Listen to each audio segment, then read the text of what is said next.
So I finished Resident Evil 3, and it was really fun. It was really enjoyable. There are definitely parts of it, just like any classic Resident Evil game, where I'm not a fan of it, parts of it that I'm not looking forward to replaying.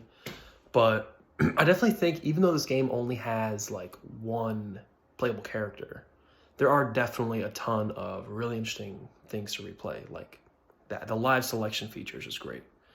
And I think that adds a ton of replayability, giving the player a ton of different options to choose.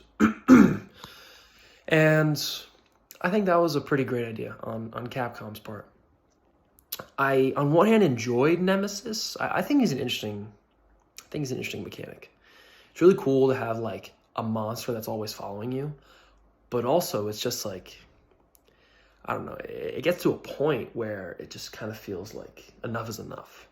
And towards the end, it's kind of just, I kind of felt like I wasn't being followed by Nemesis, but I was instead just trying to abuse his like AI. Like I was entering and going out of rooms all the time and just kind of getting sick of it. But I definitely think it's a really enjoyable game.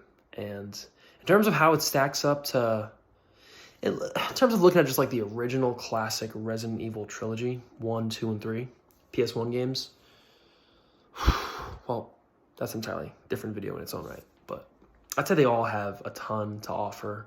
Resident Evil 1's like really nice, classic, just set the standard. Resident Evil 2, I mean, so many people argue that's like the definitive game in the entire series.